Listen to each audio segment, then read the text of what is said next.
Well, hi. Today is Tuesday, November 5th, 2024, and it's time for another Morning Coffee. I'm Todd Studer, and before we get too far into everything, I want to welcome a new sponsor to Morning Coffee, and it is Carol Horner. She is the author of a book called Spiral of Accountability. Now, what this book is, it was developed by Carol back in late 2018. She was explaining to a client some of the team dynamics she was seeing, and it kind of brought about a whole new philosophy for her that and she just kind of said it took off from there. So she sat down, she wrote a book. It was released in April of this year, and that was just in time for Synchronicity's 25th anniversary. I went to that party. It was a ton of fun. And Carol is available for speaking engagements, facilitating professional development sessions, and also you can pick up a copy of her book called Spiral of Accountability, and it's very easy to find. Just go to our website, spiralofaccountability.com, and you can pick up a copy there. We're very grateful that Carol has come on. She was also a guest on my podcast, Campfire Conversations. You can go back and find that episode as well. And Carol talks about Spiral of Accountability and a lot of other things that she does. She's what I consider one of the important leaders that we have here in Council Bluffs. So it's a great read, and I highly recommend it. Well, it happened again in the radio industry. News came out yesterday that iHeart Radio was laying off a lot of people. Now, I didn't see anybody directly affected by it yet that I know, but I'm not surprised. I'm imagining there are some because that's what happens. Seems like every year, right about the holiday time, one of these large companies starts laying off radio folk.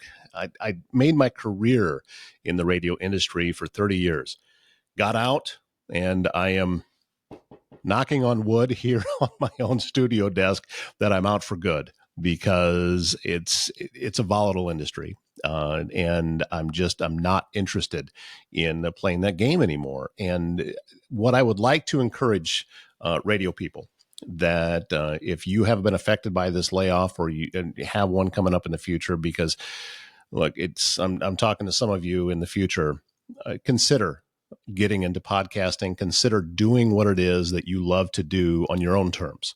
That is what I'm doing here. I have found a passion of mine that I can support the community that I live in, and I can do the type of work that I love, but my fate is not dependent on the decision of someone who never met me. And that's what corporate radio is. I'm not a fan of it. I think that radio is still a very viable industry. I think that it can serve the community that it's in if they choose to super serve that community. I'm not going to get any farther into that as far as my own personal experience, but there's some folks that I personally know that own a radio station in north central Iowa in the community of Humboldt. It is Kathy Kohler and her husband, Pat, purchased that radio station a number of years ago.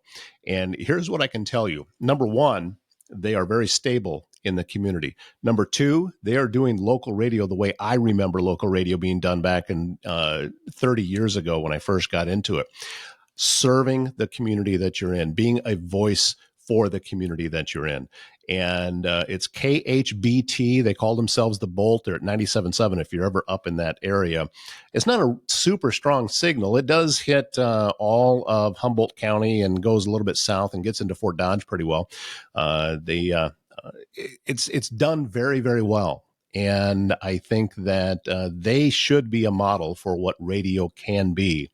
And corporate radio, it just historically doesn't work. I don't know who is making money from it. And again, these are opinions. These are my opinions because I was inside of the industry for so long. When I got caught up in the worst layoff that I was in, I was working for a network out in Denver, and I got an email on a Friday, and I was the number one name in a very long list of people that said, hope you have a great weekend. Here's the people we want to see Monday morning. Well, how do you think my weekend went? Because I knew what was coming, and that's exactly what happened. And it's over and over and over again, we see this happening to folks. it's hard. It's a hard life. There are a few that have done very well. There's a few that have staying power and have been able to stay on the air for a long time in one market. They're the exception, not the rule. And that particular industry, I think, it got off the rails somewhere. And it needs to be fixed. You need, look, I'm talking to you, radio people, radio executives right now. I'm talking to you. Stop abusing the jocks. Stop either overworking them to the point, because that's what's happened now with iHeart, is all these people that get laid off, the work still needs to be done. So they've just dumped more work onto the people who didn't lose their jobs, and they're not going to complain, because what are they going to do? They want to be able to keep their jobs.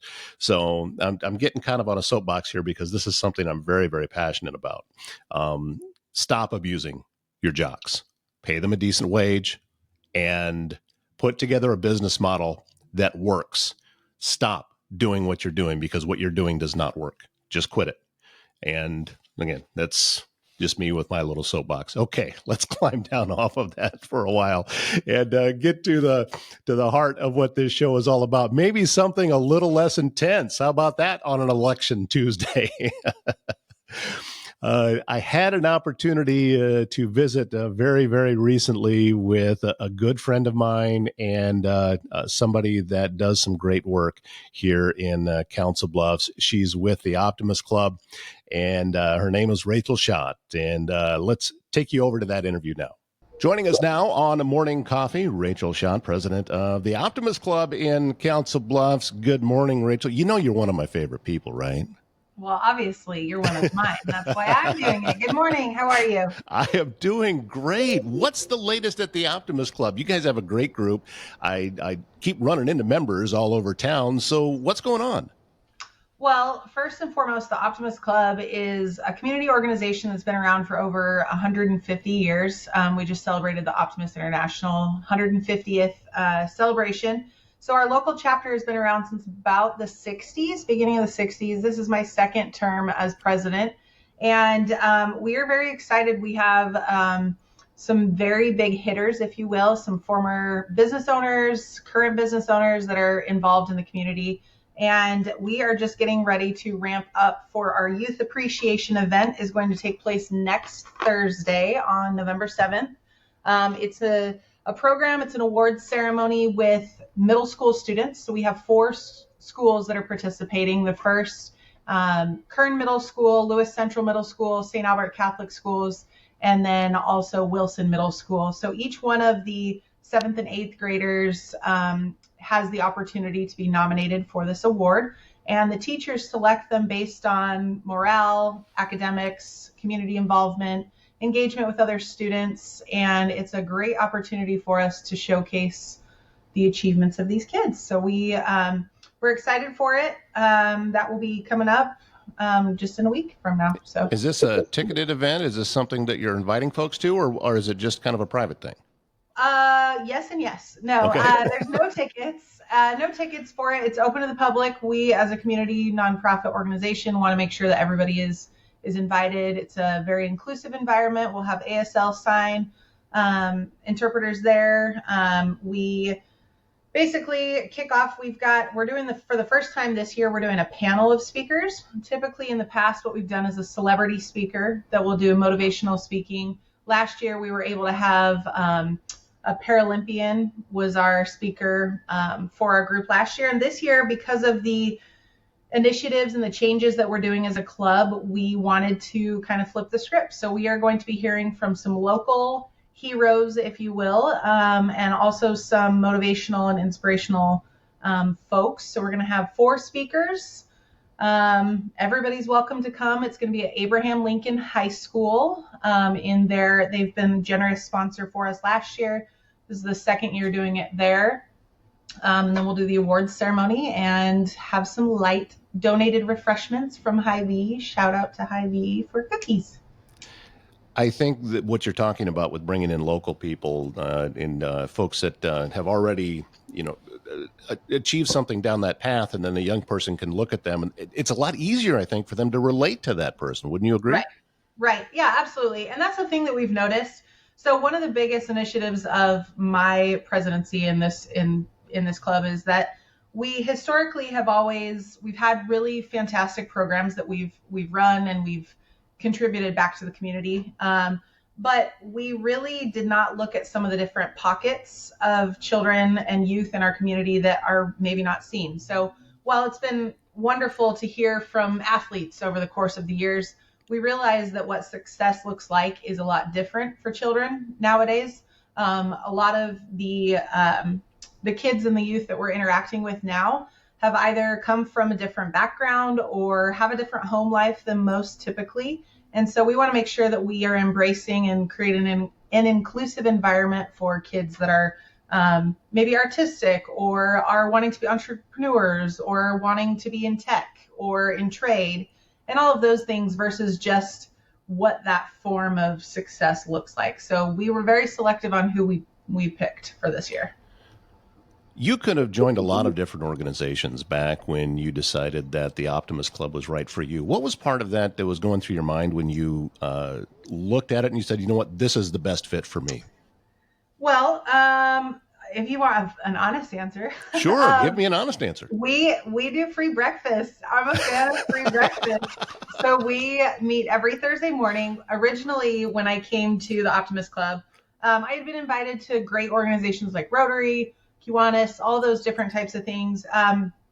And in full transparency, I was drawn in by the breakfast. I think people really enjoy the fellowship in the morning. I'm not typically, now I am, but I'm not typically a historic morning person. And so it was a really great opportunity for me to just have that fellowship first thing in the morning. And I kind of got drawn into it. And then in addition, the creed itself, if you have a chance, the creed is something that I believe everybody should live by. With the creed, I was able to really take a closer internal look, I would say. I am somebody that has suffered from mental health in the past, and it's something that I think people don't talk about. And so being able to keep an optimistic view on life and optimism in general has helped me personally significantly over the past, and also just to help really shed light to just keeping a demeanor that is much more optimistic across the board. Boy, you hit the nail right on the head there with with the mental health part of it, because that's a big passion of mine. It's one of the reasons why I help out with NAMI so much is because of the work that they do. Because oftentimes when it comes to something like that, it can be misconstrued as a character flaw, right, as opposed to something that someone is actually dealing with and fighting and trying to overcome. So I think that that's a phenomenal reason for getting involved with something. Well, thank you. We have the creed itself is composed, it's probably 14 or 15 different sentences, lines, but we recite it at the very end of every single meeting, and it's a great reminder to us that every single day is a brand new day, and every single youth in our community has their own, approach to life, and we want to embrace and support and help our community where we can through that creed.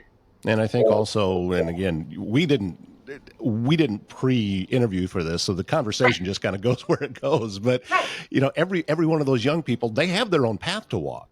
Right. And and not every path looks identical, and it's very difficult to throw one blanket over everything and say this is how this is going to work because it worked for you, so it's going to work for this person. And it sounds like this organization is a big believer in that. Absolutely. Yeah. What else is going on with the Optimist Club? I know that you've got something called Joy Clubs, but it's spelled a little different. So what's that about? Well, we that's not a typing error. It's Joy, JOI, so Junior Optimist International. Last year, when I took presidency last year, it was a really big goal of mine to do something different that the club had ever done.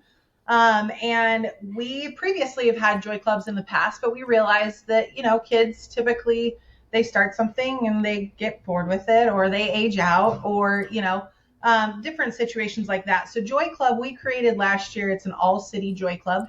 The goal is to have all 4 schools that are really where these middle schools are filtering into in, embracing this and part of this program. Currently, we have 2. So Junior Optimist International is a a youth program similar to like FCA or National Honor Society that the kids would meet biweekly there at the school. And it is focusing on community service hours, on how they can give back to the community, and also a lot of college prep work as well, or a lot of trade work.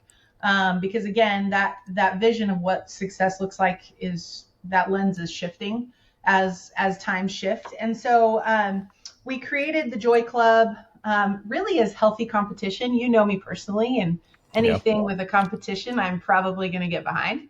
And so the goal was to kind of have the schools compete against each other here in our Council Bluffs metro area, but also to support one another.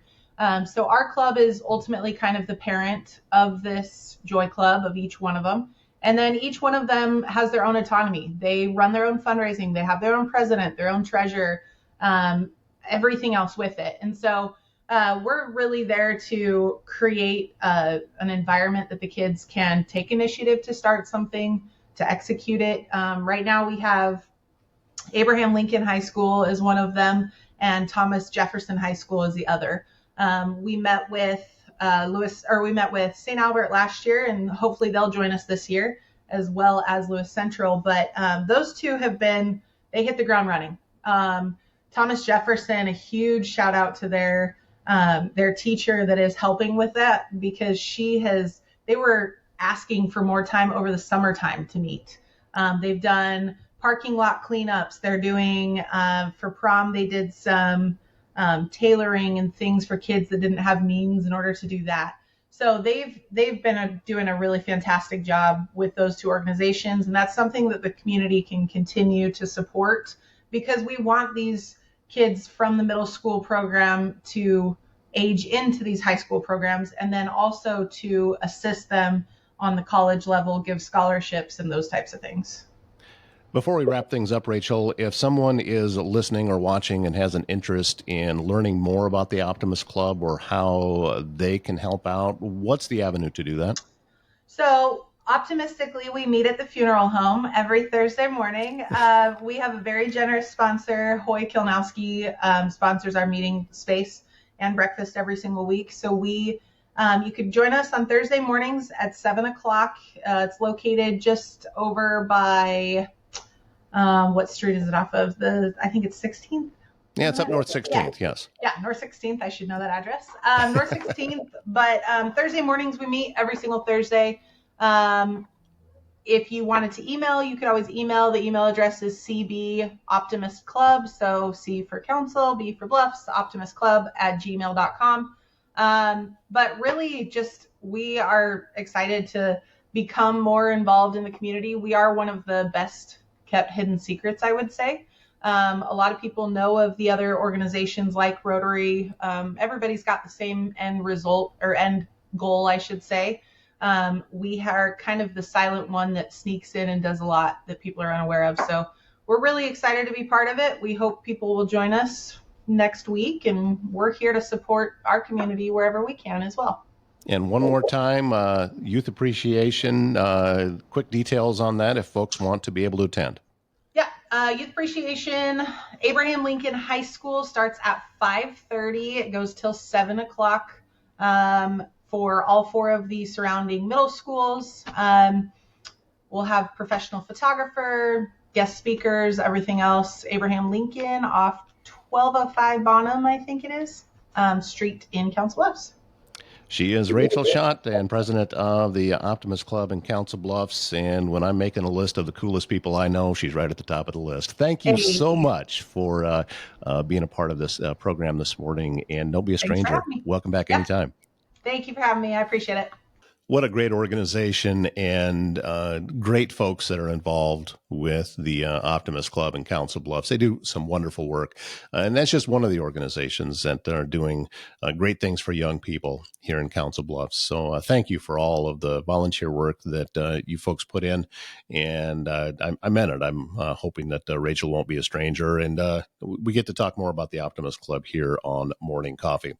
Just a few of the sponsors helping us out here today with this episode, Air Serv Heating and Air Conditioning and Waldstein Plumbing. Get a hold of Travis, get a hold of Hayden, and talk to these folks because, I heard a testimonial just yesterday that someone had referred them on and shortly got a call back. So, wow, thank you. That was just exactly what I needed.